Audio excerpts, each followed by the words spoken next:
হিমালয়ের বুকে বরফ আর পাথরের মাঝে দাঁড়িয়ে আছে এক অলৌকিক মন্দির।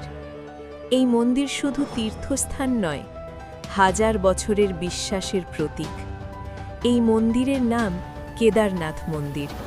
এটি ভগবান শিবের 12টি জ্যোতির্লিঙ্গের অন্যতম। সমুদ্রপৃষ্ঠ থেকে প্রায় 11,755 ফুট উচ্চতায় এই মন্দির অবস্থিত।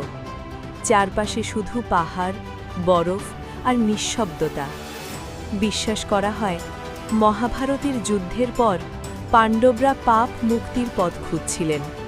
সেই পাপ থেকে মুক্তি পেতেই তারা ভগবান শিবের শরণ নেন। কিন্তু শিব সহজে ধরা দেন না। শিব পাণ্ডবদের পরীক্ষা নিতে ষাঁড়ের রূপ ধারণ করেন। শিব সেই ষাঁড় রূপে হিমালয়ের দিকে চলে আসেন। পাণ্ডবরা তাকে চিনে ফিরলে শিব মাটির মধ্যে প্রবেশ করেন। তখন শিবের কুজ অংশ যেখানে দেখা যায়, সেখানেই জ্যোতির্লিঙ্গের আবির্ভাব হয়। সেই স্থানই আজকের কেদারনাথ। এই কারণেই কেদারনাথকে শিবের কুঁজ অংশ বলা হয়। মন্দিরটি বিশাল পাথর দিয়ে তৈরি। আশ্চর্যের বিষয়, এখানে কোনো সিমেন্ট ব্যবহার করা হয়নি। এত উচ্চতায় এত ভারী পাথর কিভাবে আনা হলো, আজও রহস্য। বছরের অধিকাংশ সময় এই মন্দির বরফে ঢাকা থাকে। তীব্র ঠান্ডা ও তুষারপাতেও মন্দিরের কাঠামো অটুট থাকে। অনেকে বিশ্বাস করেন, এই শক্তি মানুষের নয়। শতাব্দীর পর শতাব্দী ধরে লক্ষ লক্ষ ভক্ত এখানে এসেছেন। কেউ এসেছেন মুক্তির আশায়, কেউ এসেছেন বিশ্বাস নিয়ে। কেদারনাথ তাই শুধু একটি মন্দির নয়, এটা বিশ্বাস, ইতিহাস আর ভক্তির মিলনস্থল। কিন্তু আসল অলৌকিক ঘটনা ঘটেছিল 2013 সালে। সেই কাহিনী আজও মানুষকে অবাক করে।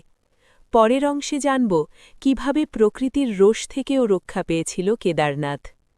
টানা ভারী বৃষ্টিতে হিমালয় নামে প্রলয়। নদী তার গতিপথ বদলে নেয়, পাহাড় ধসে পড়তে থাকে। হাজার হাজার মানুষ প্রাণ হারান। চারপাশের ঘরবাড়ি সম্পূর্ণ ধ্বংস হয়ে যায়। পুরো কেদারনাথ এলাকা পরিণত হয় ধ্বংসস্তূপে। সবাই ভেবেছিল মন্দিরও নিশ্চিহ্ন হয়ে গেছে, কিন্তু ধ্বংসের মাঝেও কেদারনাথ দাঁড়িয়েছিল অক্ষত।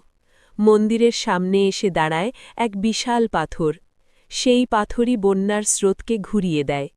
এই পাথরকে আজ ভীমশিলা বলা হয়। ভক্তদের বিশ্বাস, এই শিলাই শিবের রক্ষা কবচ।